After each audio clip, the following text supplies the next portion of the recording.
Hey everyone, welcome. Today we're talking about where you can sell your handcrafted products, and it's not just Etsy. There's multiple platforms you can sell your products on, and you should be selling them on probably at least 3 platforms. The old adage applies here, don't put all your eggs in one basket. And we're going to talk about those platforms and go over the pros and the cons and some suggestions on them. And then in later videos, we're going to dive deeper into some of those platforms to give you more in-depth information. But for those of you who don't know me, my name's Earl. I've been selling handcrafted products for over 15 years, both online and offline. My wife and I work together and we do multiple 6 figures a year. We make a good living out of it, and we have a profitable business. And that's what we want to teach you, is how to make a profitable handcrafted business. So here we go. Places to sell your handcrafted products. So let's talk about the big one first that everybody thinks about when they think about selling handcrafted products online. Etsy. So pros and cons of Etsy. Pro of Etsy, it's easy to get listed on Etsy. Negative of Etsy, it's easy to get listed on Etsy. That means that there's 5.3 million sellers on Etsy. So if you want to make it on Etsy and do well, you need to be on top of your game to stand out from the crowd, because there's a lot of people selling on Etsy. Now, that said, Etsy in 2020 did over 80 million individual sales. So they are moving a lot of product. And it's fairly cheap and reasonable to be on Etsy. It's, I believe, 20 cents US to list a product on Etsy, and you don't pay anything more unless that product sells. And then that rate is only 6.5%. It went up about a year ago from 5%. But at 6.5%, it's one of the most reasonable costs for selling online on another platform. So definitely has its advantages.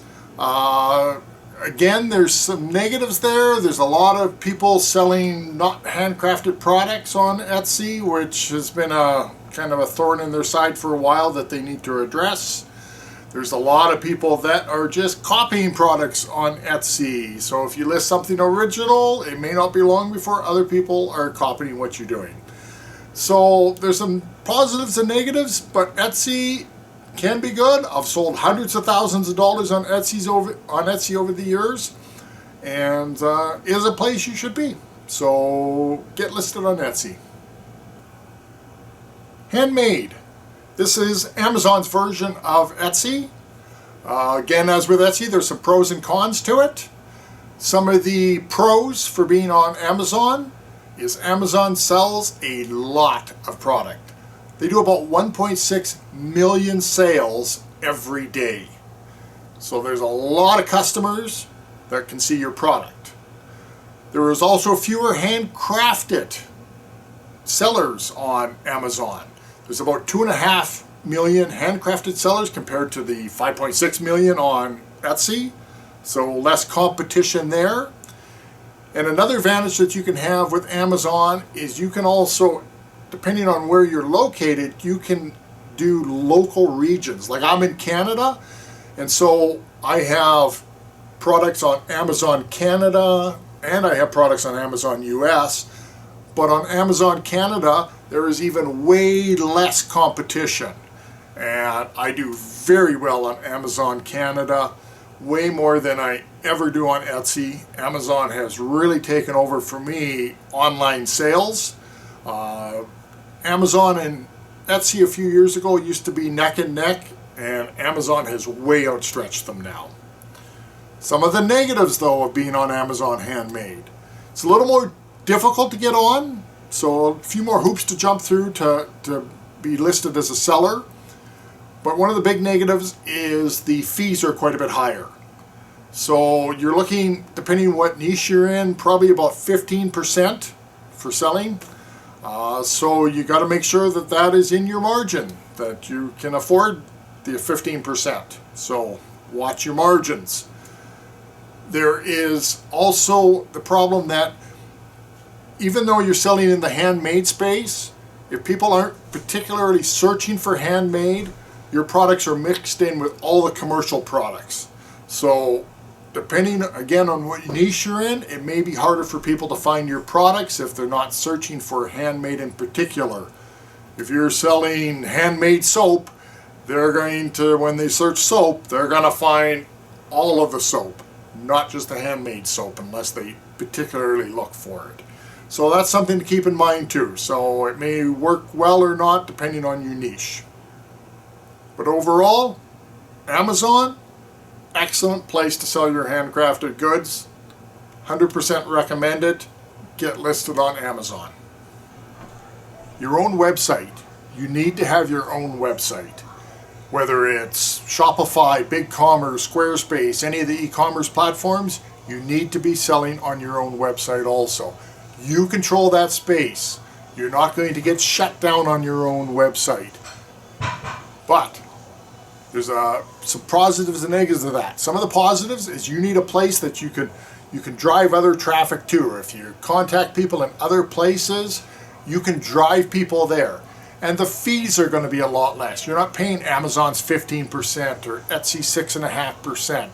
You're just paying what a transaction fee is for, say, a credit card and your monthly fee for running the site. So if you're doing any sort of decent amount, you're going to have a higher profit ratio on your own website. And you want to push as many people there as you possibly can.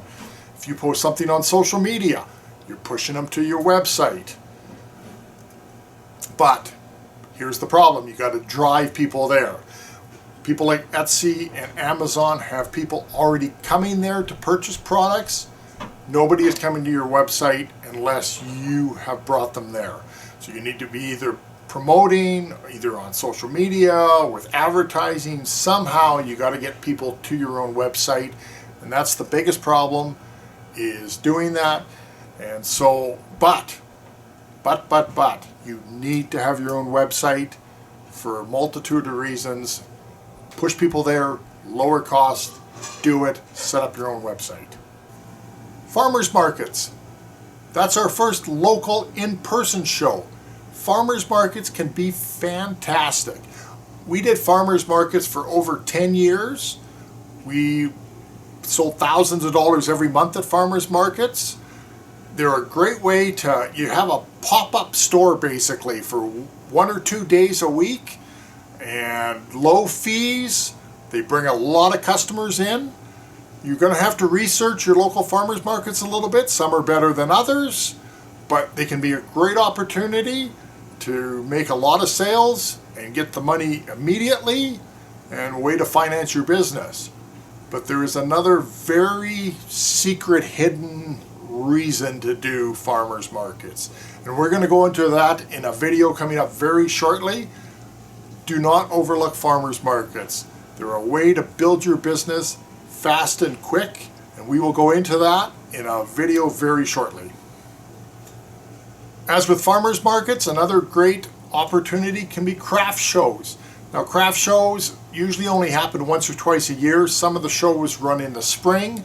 Most of them are at Christmas.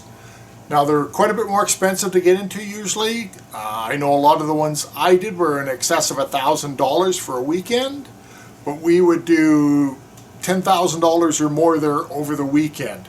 So they can be an excellent source of customers, especially at Christmas time. You got a lot of people coming through, very motivated to spend money. So again, you need to do some research, find out which craft shows are in your area, which ones are probably more profitable, which ones are economical. And again, depending on your product, they may or may not be viable. If you're selling $3 items and it's $1,000 to get into the show, it may not be worth it. But if you're selling $100 items, it may be. Trade shows. Similar to craft shows, except focused on a certain area. They might be a home show, they might be a pet show, a wedding show. If you have a niche that falls into one of those categories, you have a lot of interested customers in your niche there looking.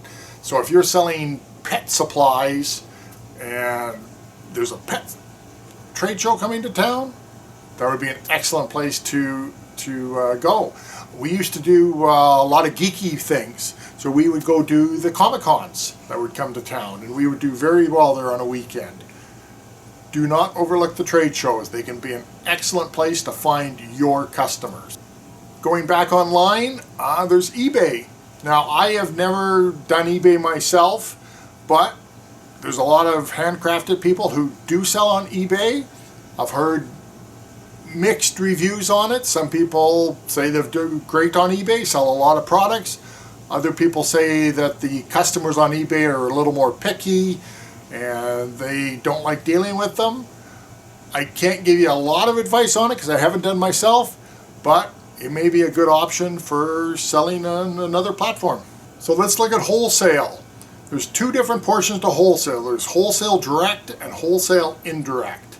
Now, to do wholesale, you need to have your numbers and your production in order. So if you don't want to be bothered selling, 1,000 things and doing 1,000 shipments, if you want to sell, 1,000 things and do a couple of shipments, you can look at doing wholesale. So wholesale direct, you're going to sell into places like retail stores, gift stores, craft stores, and they will resell your product for you.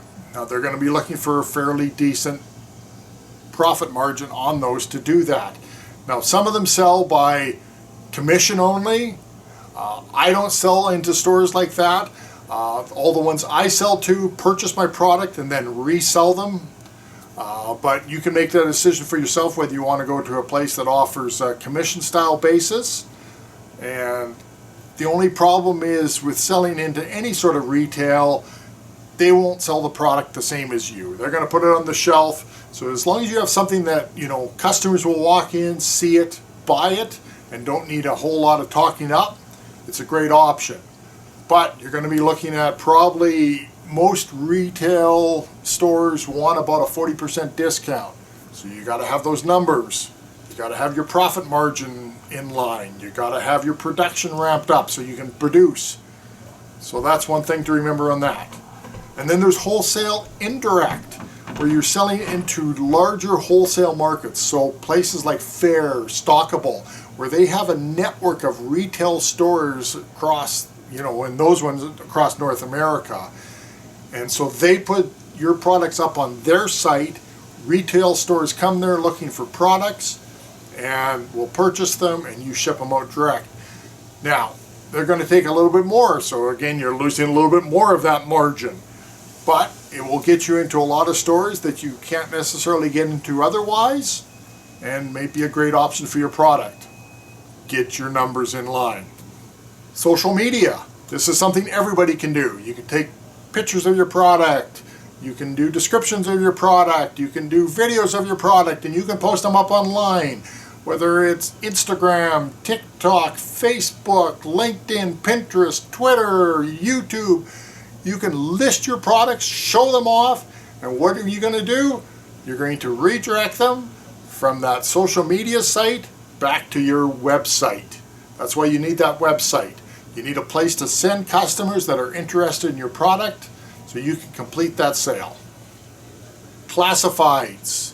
There are lots of classified sites like Facebook Marketplace, Kijiji, Craigslist. And I see a lot of handcrafters listing their products on there for sale. So it might be a great opportunity if you want to grab that local market to list your products on sites like that. You can either sell them direct off those sites, or you can direct them again back to your website to complete the sale.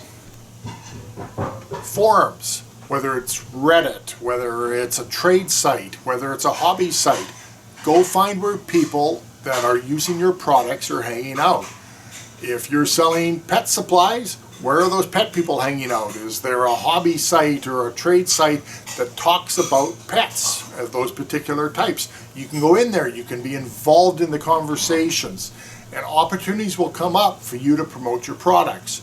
And then again, you can either DM them, you can direct them to your website, and just organically have a way to help increase your customer base for people that are already interested in what you're selling. Crowdfunding. Places like Kickstarter, Indiegogo, Crowdfunder. Those are places that you can go if you've got a new and innovative product. You can list them up there, gather sales. Once that's done, you build your product, you ship it out. It may be an inexpensive way to build a good customer base, and you get that money before you have to build it. So especially if you have something new and innovative, that might be a great opportunity for you. I've done a few Kickstarters over the years, collected several tens of thousands of dollars doing that, and that's definitely an option. Print on demand. If you're doing more of an artistic type product, can you sell your artwork on places like Redbubble, on Zazzle, Printful? Those are great opportunities to get your products where you don't have to produce them. You just produce the artwork. They put them on to whatever it happens to be, whether it's t-shirts or bags or hats or pillowcases or whatever they sell. So why should you be selling on multiple sites? I'm going to give you a couple of examples. But first, if you're getting some value out of this, please hit like and subscribe. We got a lot more different content coming up. So first of all, I've seen a lot of people on Etsy complain that for whatever reason, Etsy has shut them down and that was their sole source of income. You do not own these platforms. You own your own website, but you do not own the rest of the platforms. You can be shut down. So, diversify. Income from multiple places will give you stability. Second of all, I know a business that was doing multi-million dollars a year selling at home shows, craft shows, trade shows. They were doing very, very well. Then the pandemic hit. They had virtually no online presence. All of a sudden their business was dead in the water. They had only their website to sell off of. They had no other presence. It was very difficult for them. They're starting to come back a little bit now, but for 2 years there, it was a really tough go. Diversify. Just do it. Thanks for watching. See you in the next video.